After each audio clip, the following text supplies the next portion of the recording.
Hello, hello, hello, everybody. Good morning, good evening, and good day wherever you are. Welcome to another Lighthouse Live show. And today we have some special guests.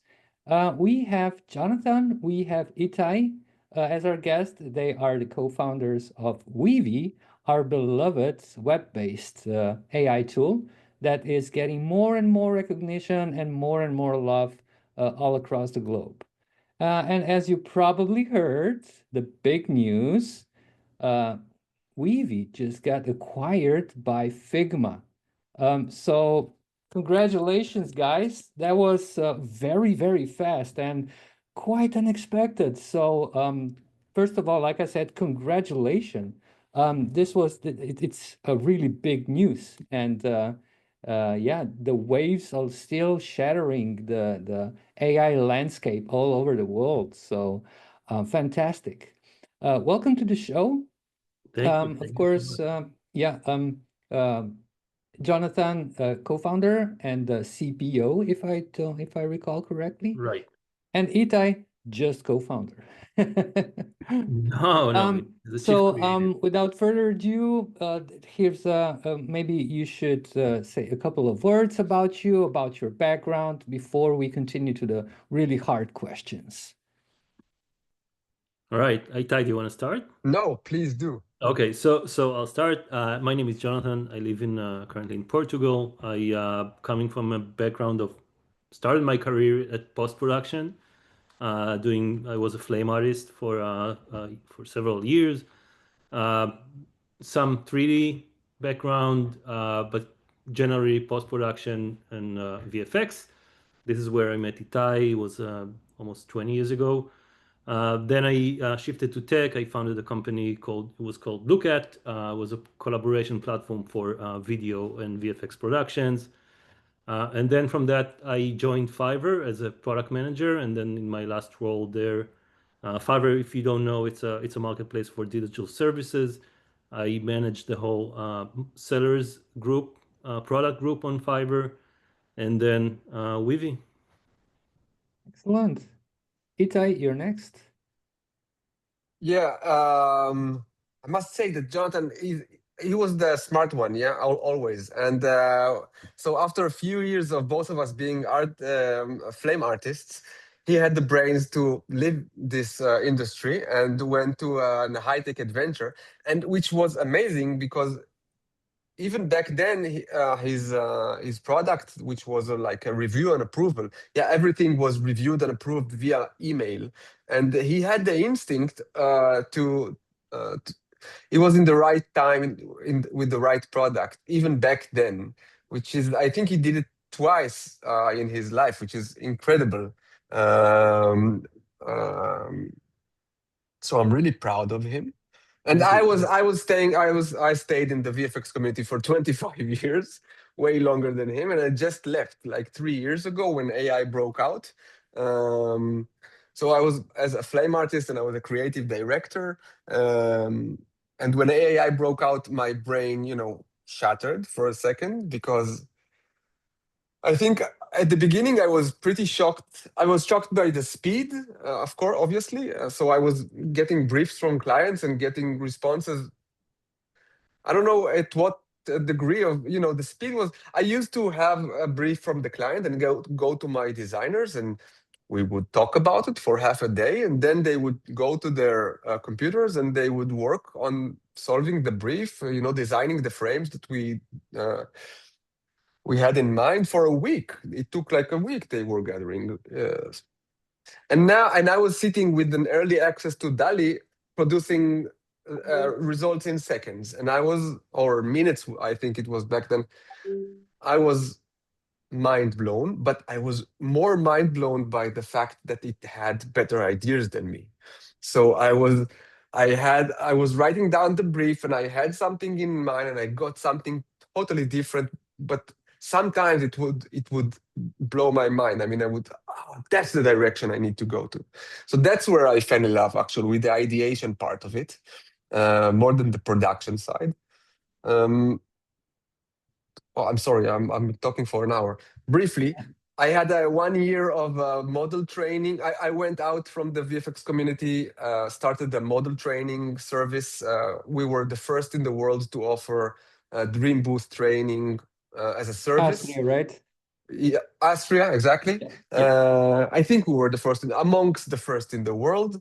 It was a beautiful business. But after a year, Jonathan came up with another idea, and he saw me struggling on Comfy, and he said, "I can fix this. I can do it better." So I have a question right now. I mean, you were both situated very well. I mean, Jonathan was at Fiverr, and Itay, you were an established VFX artist. So why the decision to go back to startup world? It's tough, right? So For me, why it's the why first did one. this? For Yeah. Jonathan, yeah. Uh-huh. Jonathan, Go do you ahead, have an answer? Jonathan. Yeah, I mean, I actually left Fiverr before I knew I wanted to build Weavy. I just knew that I needed to build something new. I felt like it's burning inside, like I need to come up with something. I mean, working at Fiverr in a big company, it's very it's a different experience. Has different skills that you need. I really liked managing people. I really liked orchestrating big products, but I felt like I need to build from scratch something. So this is the way. This is why I went into this venture. I know with And I. let me jump in the Oh, question. sure. So, do you remember the exact moment when the idea of Weavy clicked? Was it out of frustration? Was it over obsession, or something messier? I think Itay and I have been talking since like he told his story about AI like 3 years ago. It's more than 3 years already. But anyway, to me, it was always like a gimmick. Like I thought DALL-E is amazing. Like we couldn't, I didn't expect this technology to show up in our lives. So it was really mind blowing. But then remembering how it's been to work with clients and knowing that they have minor asks to change something that when you do it with AI, you don't have a way to do that anymore. So to me, it was always like a gimmick. It's amazing, but it won't get into production. So, and I think that the turning point, and this is like Itay and I have been arguing about this for a long time. And then we did hear from a friend who she saw like a demo of Comfy, and she said, "Okay, I finally understand what can I do with AI." Eventually, she couldn't do this what she thought she could do Of with Comfy. course. Not because I think Comfy is an amazing product. I just think that the audience is a bit different, um, or the skills that she has are not like it doesn't come natural to her to work with Comfy. And I think this is the point where we said, okay, let's build something that might work for professional designers, motion graphics, motion artists, VFX artists, our friends, or our colleagues. So I therefore, think this it's was, the yeah. I'm sorry. Go ahead. No, I just wanted to say that I think it's the VEA decoder that you have to have in the end. Nobody gets. I mean, the designer friends are like baffled by a lot of the components there. Yeah, VA decoder, it's like a portal from latent space to reality, right? Or a car polish that you try to fix after you wreck it. But yeah. All right. So when you got together as a group, as a company, you always, well, sometimes people take an oath what they will never do or what they will always thrive upon. So, what unspoken or maybe spoken rule did you all agree when you started building Weavy? I mean, Google, for example, said make no evil. They retracted that or they rephrased that. So maybe you have something similar in your founder code. I think that we never had this conversation. I think but it's clear that the four of us and I think sorry, it's also uh, if you meet the our founding team members, you can see that ego was never a part of the dynamic between everyone. Besides mine. Besides Mine the was side, but we know how important. to contain this his ego, but really like I make them believe so. So Yeah. that's why you're always interrupting, Itay. Yeah. yes. Go ahead, Jonathan. So I think this is like it's really reflected, in the dynamic how we work together. It's also I think it kind of reflects on the product and the way that we communicate the product outside. We don't we don't talk in superlatives and compliments. We just say what it is. If it's a new feature or if it's a new announcement. So I think it really kind of keeps us uh, on the ground and with our community and with the users, which we work very closely with. So I think this is one of the things that I at least see as a superpower of us to be able to contain this ego of everyone. Mm-hmm.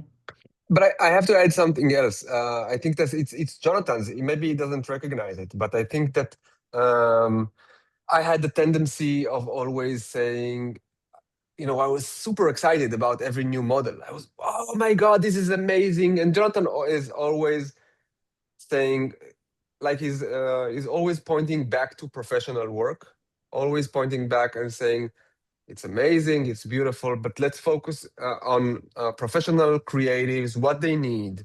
I mean, these magic tools are magical, it's nice, but we have to see it through the lens of professional work. And I think that was his um, point of view from the very beginning.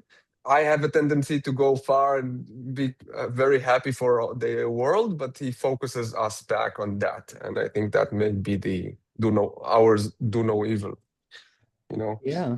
So, I'm the same, when something new comes out, I'm all over the place. This is going to change everything. Oh my God, but it's getting more and more frustrated because it doesn't just go out weekly or daily. They come out hourly. If you go to GitHub, the repos are just getting higher and higher. It's an insane speed that what we're experiencing right now. So how do you deal with this speed? How do you incorporate the new models, the new approaches? Because there is so much noise out there, right? So how do you focus on things that matter?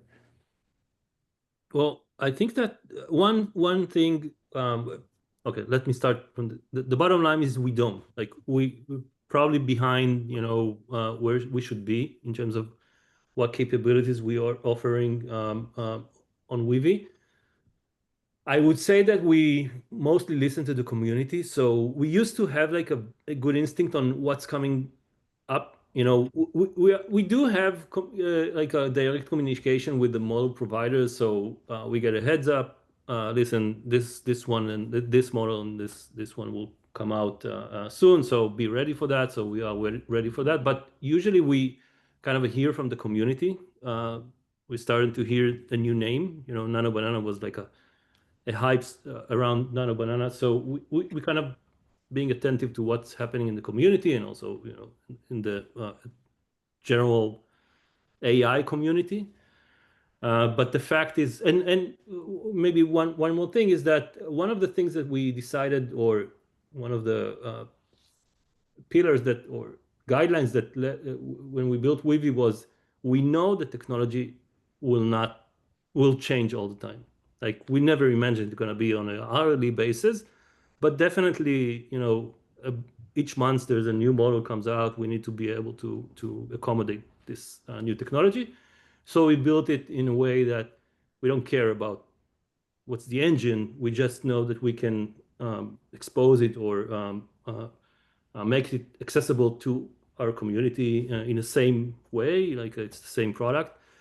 But the bottom line is that we don't. And I think that that's a part of the community to make sure that we're are following what's important. And like I said, not all tools or AI models are suitable for professionals, and then we can skip that, I guess.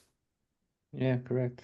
Also, I can add to that that at the beginning, when the pace was slower, or I was checking everything constantly and obsessively, and stress testing. So there was a hype around some model. I was trying to break it, and if I found out the limit, we could have decided to go with it or skip it.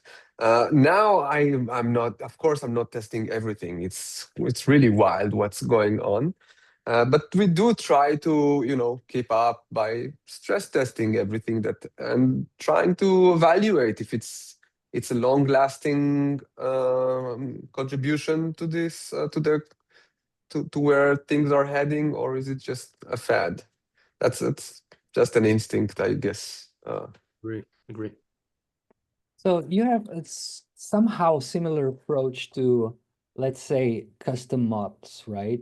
Because when you go to your tool set, you see at the bottom, you see a lot of community created, let's say, workflows or nodes, for example. How do you decide which ones to include? Because again, there is a lot of noise on this area as well, and a lot of custom nodes or workflows are being produced. So how do you keep up with checking out the best and the newest stuff that makes work easier?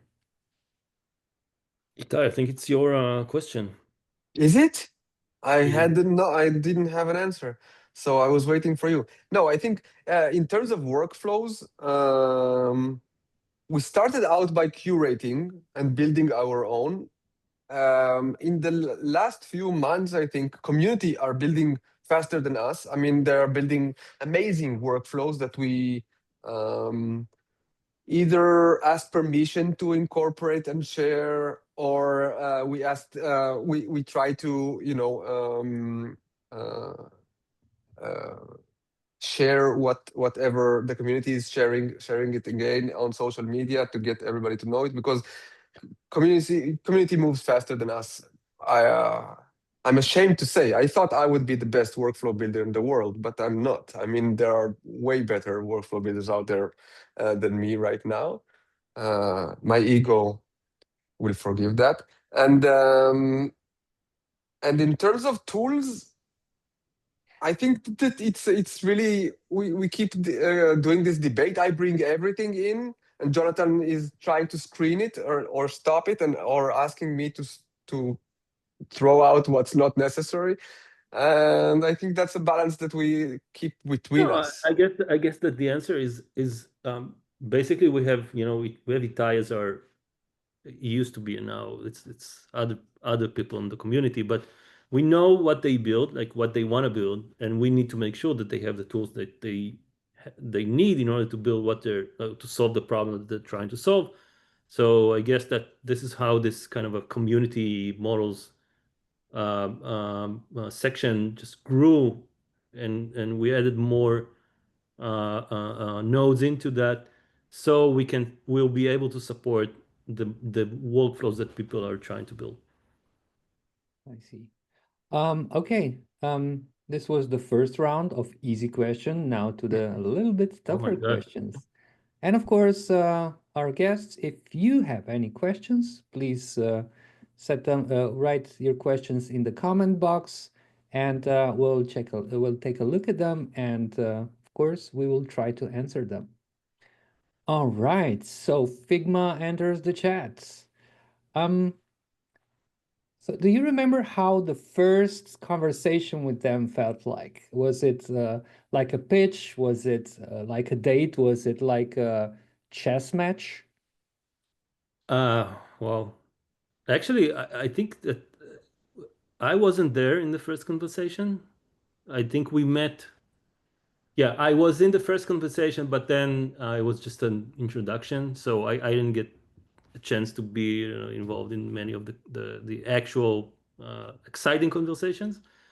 But there, I'll say that from the beginning, and when we met them, pretty early, they were super nice and professional. And I think that I thought it was like when you meet with someone the first time, they have to be nice and professional. But then once we started to get to know better each other, and there were really a bunch of really nice and professional people. So I don't know, I don't have like a special recollection of this. Itay, were you there? No, we are four founders. So we have another Jonathan, who is the CTO, and we have Lior, which is the how do you CEO? say CEO? Thank you. I forget initials. I have a problem with that. Abbreviations. Anyway, Lior was handling it. He's an incredible guy. I wish he was here. And he was handling the entire business side with us standing on the rear, mostly going like super, super, super excited and appreciative of this moment because it's Figma. We've been admiring this product forever or since it came out and really a deep admiration. I mean, deep respect and admiration for this product. It's I don't have to tell anybody, I think, in this community about how well this product is built and how revolutionary it was. And so we were super excited. And yeah, as Jonathan said, when we started to meet the Figmates, it was a humbling experience because they're really extraordinarily professional and thoughtful people. Surprisingly, across the organization. I mean, I don't believe that I'm saying that even because I'm very skeptical of these kinds of talks, but it doesn't stop to surprise me each conversation and each meeting we have with them. So I think we're really happy about that. Nice. So with every acquisition, the company, has to compromise, right? For example, you compromised the first time you compromised with your name. You switched Y to E. Yeah. So Weavy becomes Figma Weave, correct? All right. Yeah. So what's the part of your DNA you are fighting or you want to fight till death to keep intact? I actually don't think we're gonna run into those. But we kind of made sure, and it was like so clear for us from the initial conversation that we see the world in the same way. We'll build product in the same way. Like the reasoning of everything that we build is coming from the same like we do things similarly, and I think that it was clear to us, and it was one of the things that we actually kind of were worried about before entering this, engaging this acquisition, was what's going to change. And I think that it's pretty clear for us that any change that will be made, it just in order to bring more value to the community of the current Weavy. I think let me just elaborate on that. I think that our target audience, our professional orientation will just get a boost. I mean, we're not going to change that.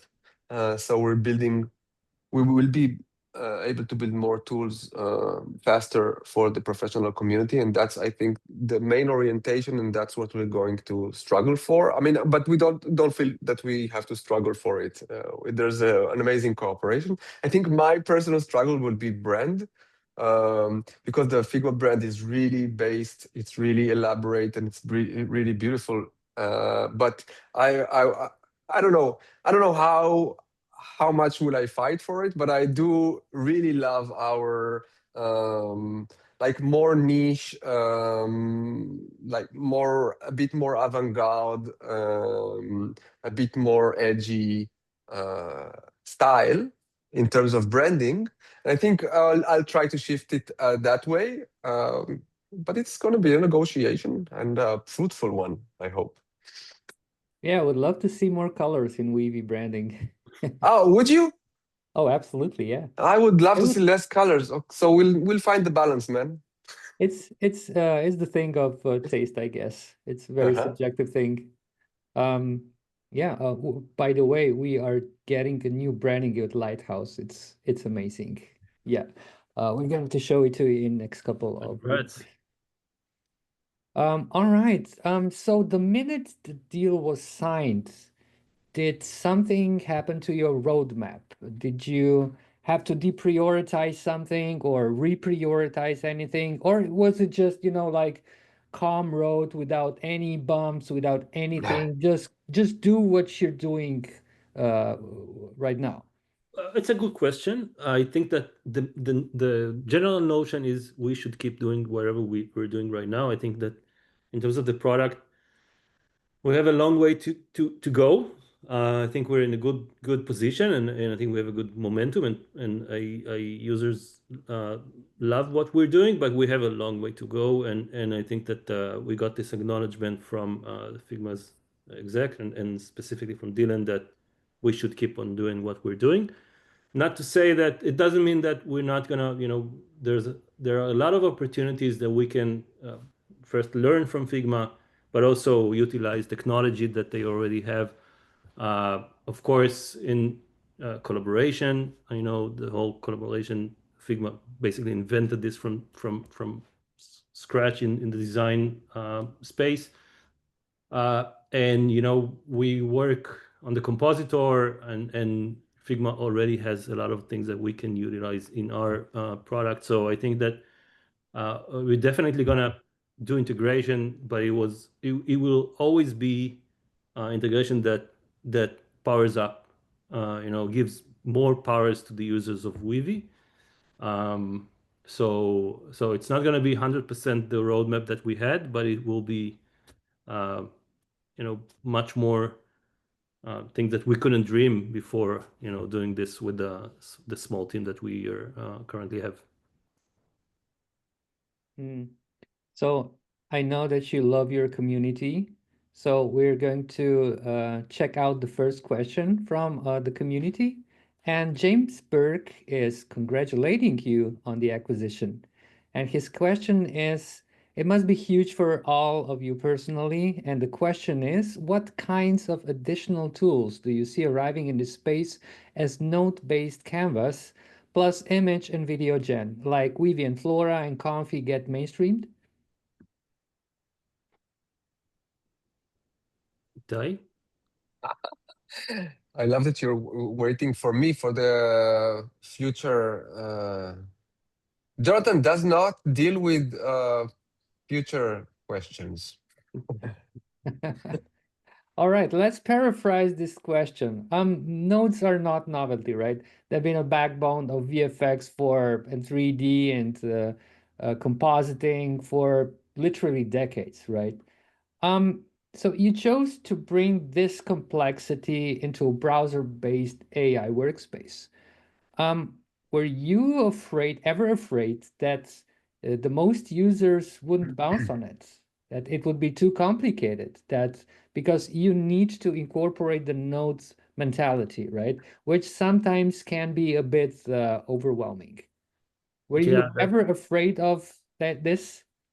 that's a great question. We got this question a lot from investors and friends who just said like, "What are you crazy? You're gonna build like a Comfy or Flame or Nuke into the web? No one is gonna understand the concept, or why do they have to do that or work this way?"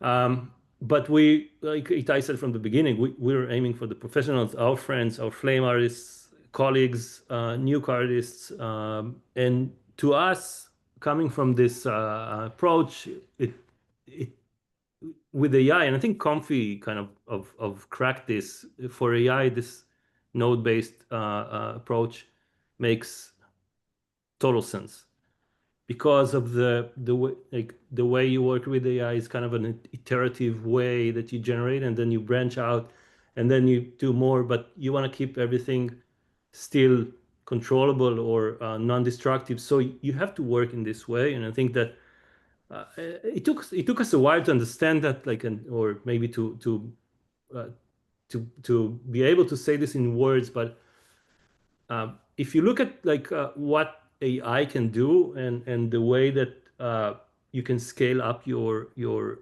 capabilities with AI, so you have two ways to do that. One is to build, a faster Photoshop.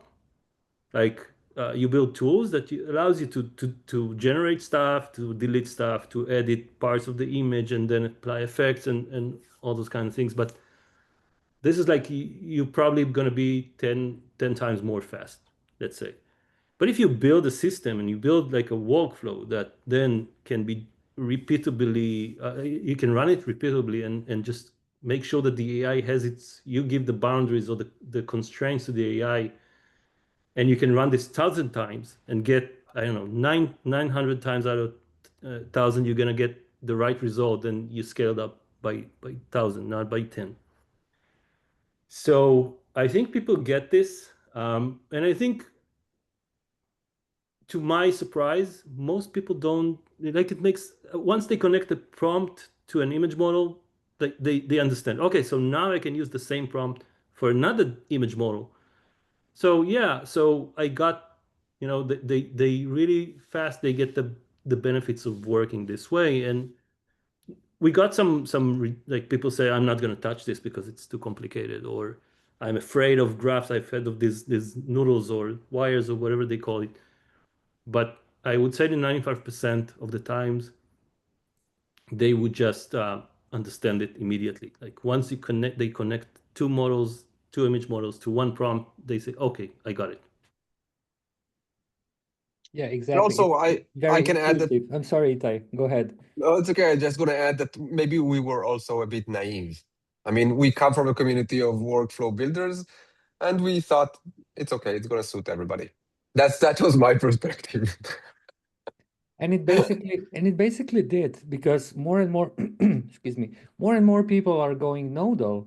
And it's obvious. I mean, the writing's on the wall, because big players like Freepik and Adobe are now going nodal too, right?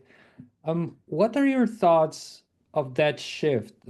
Is that a reaction to your success, or is just an inevitable direction creative tools are headed? I think I have something to say in that topic. I think that we have. I mean, the AI brought such a huge power to the creative community, and I think a lot of the basic skills that were needed and cultivated up until now are eroded slowly or even fast. And I think we have a huge space above us to say that, like the question is, where are we heading, or where should we develop ourselves as creators, as people, artists, whatever you want to call it. And I think there aren't too many options right now. Workflow building is kind of the new AI literacy. I mean, it's a new tool, it has new literacy, and I think that's a huge chunk of it, the workflow building. It's just so fitting to the technology. And I think that's why everybody is adapting it. That's my instinct. No, I think I guess you get inspired, right? You see something, it clicks, it makes sense, then you want to do it. Like we didn't like Comfy did it, but Comfy did it after, I don't know, which was what software was the first node-based software. I know you get inspired, it makes sense, then it makes sense to build it for AI. I agree to degree, yeah. That a lot of people want to get into it, into understanding how things are working, into building their own workflows, automating things, right? But on the other hand, you have a majority, maybe a majority of people who just want to write in prompt and, having a short 3 minute and a half movie being thrown out, right? Hmm. So there was kind of a risk if this would catch up. I guess that I think it comes down to the point of talking about professionals, and I think, Mm. you know I think our biggest competitor or risk is it's a good enough. Like if people say this is good enough, then we're done. Like, but I don't think it's gonna happen. And I think to quote Dylan, he says like, everyone can build products, and in our case, it's to build or to generate videos or to create content. But so the edge is about the professionalism, like what do you do differently than the others? Because if everyone can make, to generate ads, then none of the ads has any advantage Value. on value. Exactly, the value is been eroded completely. So I think it keeps the professionals or the need for professionals to control the outcome and to build, to give their own taste into the creation. This is something that AI will never could never beat. Also, I mean, AI brought a huge promise about scaling, right? Because we saw it's performing so fast. So okay, we can do things way faster, and but it took, and it still takes a long time for the professional community to make it like a viable tool, like a tool that actually has such an impact as it was imagined to have.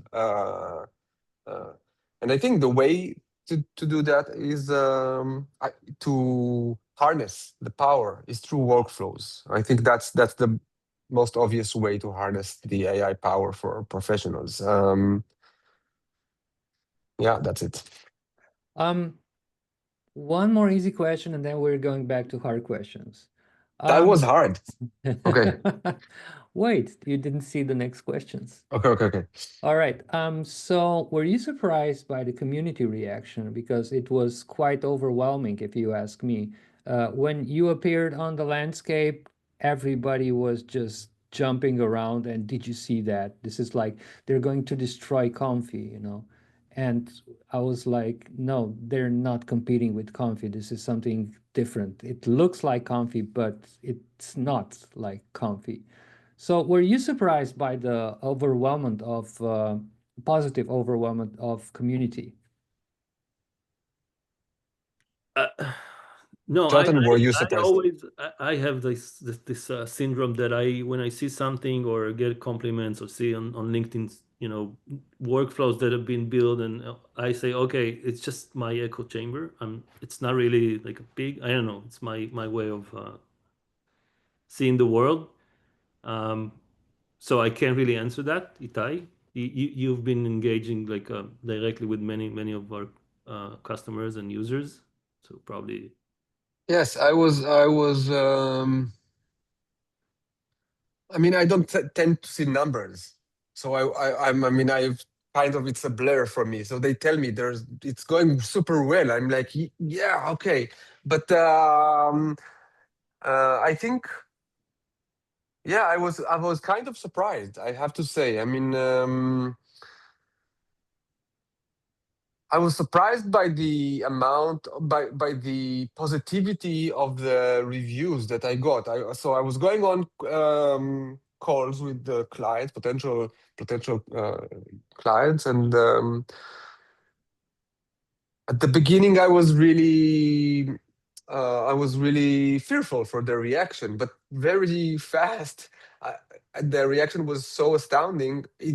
First of all, it gave me a lot of power to continue. I mean, it was what the fuel that I needed for the engine to push forward, because getting such a good response initially was incredible engine for me personally. So I was surprised, but and flattered, and I enjoyed the process. Yeah, but I didn't anticipate. I don't think we ever said it's going to be like a fire in a field. It's going to catch so quick, so fast, so powerful. No, it was really fast. It was really surprising. I always have a question if the rock bands or rock stars knew that in studios while working on this song that it will impact so many lives and create a culture shift.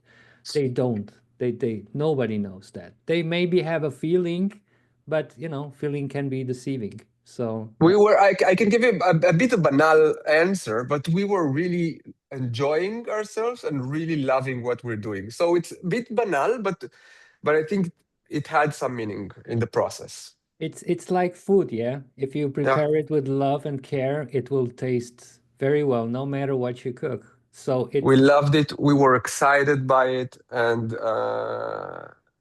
No, and but I was using it constantly, which was yeah, super yeah, fun. yeah. yeah, I just want to say that we built a good product. I think it's a solid product, and it hit like a chord for people. But I think in our days, distribution is much more important than, or not much more important, but you can't build a product and expect it to explode just because you build a good product. And I think that Neta and Lior did a good job in spreading the word around. So you have to ignite the fire for for it to catch. So I think we did a good job also there. Um, reading the ecosystem, who are the people that are pushing others to do things. And I think from the beginning we said we want to, like, when I was before I was a flame artist, I knew about flame artists, and when I met Itay for the first time, they told me he's the best flame artist in Israel. And I was terrified of, like, I was honored in meeting him, right? Because he's a flame artist. He can fly this Do magic.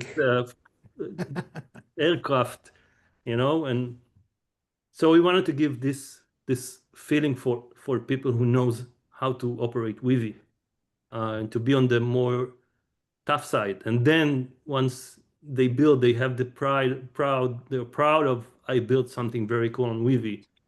Immediately it attracts others to try again, try also. So it didn't happen. Neta and Lior had to put those seeds in order for this to spread around.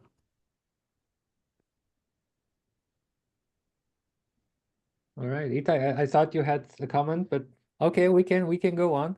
Maybe So also I back should have studied It's Thai. the first time that I didn't have a comment. exactly, surprise. All right, back to acquisition question. So with the users, we have built trust in your product, in your company, in you guys. So now that you're being acquired by Figma, this trust is up for a test because we trusted our asset to you with our IPs, but now who will be in charge of this? Will all those IPs and all those ideas, all those outputs will go to Figma, or will they stay at Weavy's house? What will happen to the You're IP? asking technically, or to the concepts, or to the knowledge sharing between the community? Yes. So I think we're 100%, everything is going to stay the same in terms of the community. The only changes that are going to be made are, as I said before, powering up the product where we can. So I don't expect any changes to those kind of things. I think we also, Figma is established. It's an already established company. It's not the small company they used to be. But still, I think they're one of the reasons that we were so excited from is because it's Figma, and they're kind of, as I said before, we share the same way of thinking, building products. How do we treat the community? How important we see the community as a part of the success of the product. So I don't expect major changes in those areas. But look, I'm not sure I even understand the question. I mean, you were asking about the user's IP or your IP, and I don't think. I mean, obviously, it's always been yours, and we will keep it. We will keep it yours with everything we have. I mean, I don't think it's under any compromise. Your IP, if that was what you were asking, it's.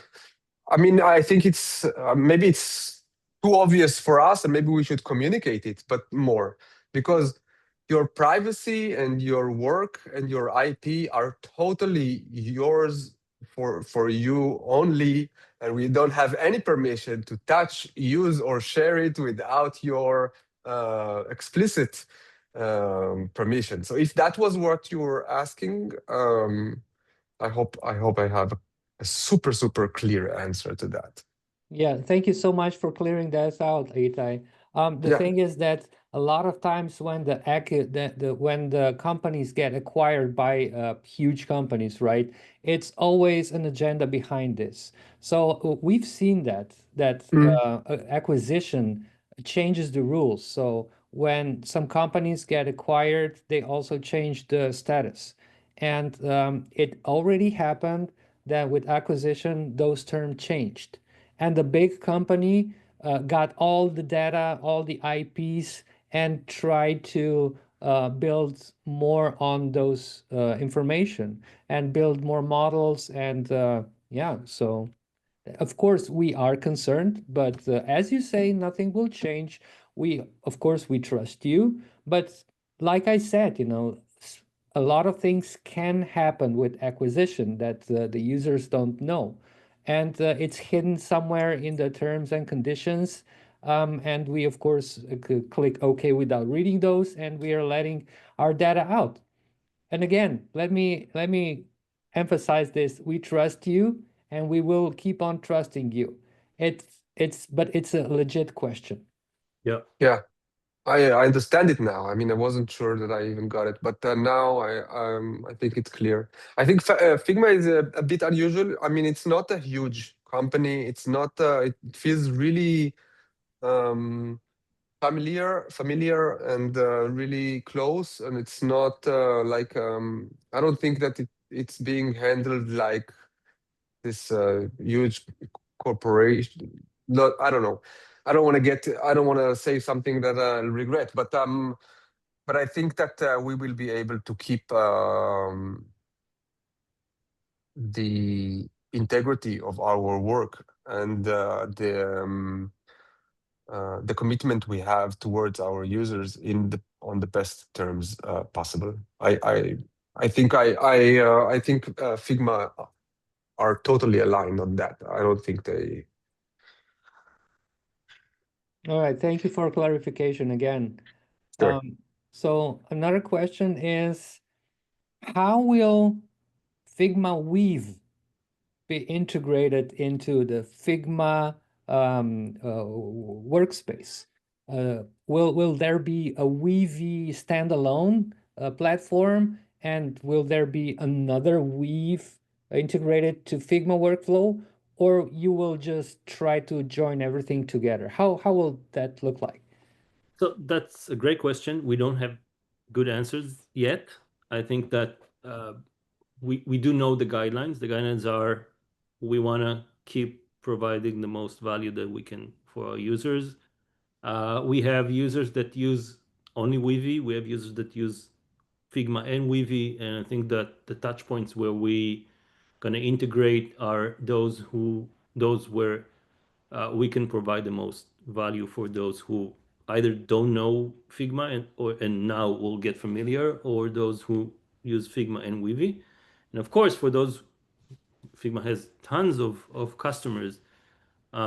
So we're gonna build the best way for them to use Figma with Weavy as well.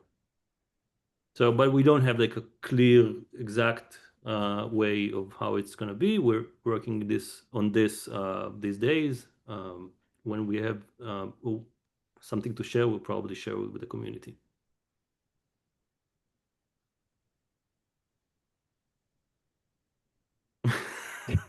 Okay. I have no more knowledge than that. All right, perfect. So yeah, so Figma also announced the R&D center in Tel Aviv. So how will that affect Weavy's talent pyramid and product autonomy? So basically, what's happening is that the Weavy team is becoming Figma team in Tel Aviv. We're actually the headquarters in Tel Aviv, but we're spread around Europe, about 50-50. So it's just a naming thing. We keep building the team. We're hiring more talent into this Tel Aviv site and keep building Weavy. Great. So where do you see the product releases from now inside Figma tactically? So Again, can you repeat the question? um, so yeah, I'm sorry. Who will control the roadmap from now on? Is this a joint thing, or will you be directing the future of Weave or Weavy? Yeah. Yeah, so I think that the Figma team has always acknowledged, our way of building. I think this is one of the reasons that we were on their radar, and then finally the acquisition. They kind of uh, uh, count on our instincts and knowledge and communication with the community and the users. So kind of they like count on our roadmap because they know that we'll build something good. Probably let us build something even better. So that's the plan. All right. Perfect. Um,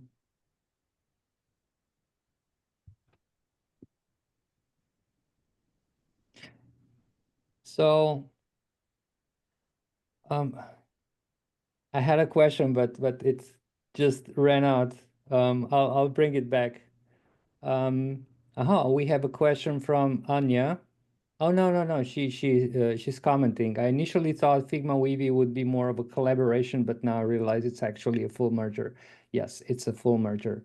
And it's great for Weavy's continuity, for its future, because we all know that that kind of assets can bring peace and peace on mind to create more stuff. So that was actually my question. Do you have anything, you can exclusively tell us about what's coming next? Do you have any other B2B tools, maybe, something that is already on a roadmap, it's already prepared. You just don't want to talk about it publicly, but you want to talk about this here?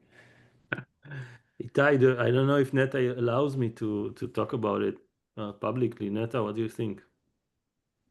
Sure you can, man. I mean, not Neta. You Neta, are you can, with you us? can. Yeah, Okay, yeah. I know that Neta would give you Itay, do you permission. wanna? Thank you, Of Neta. course.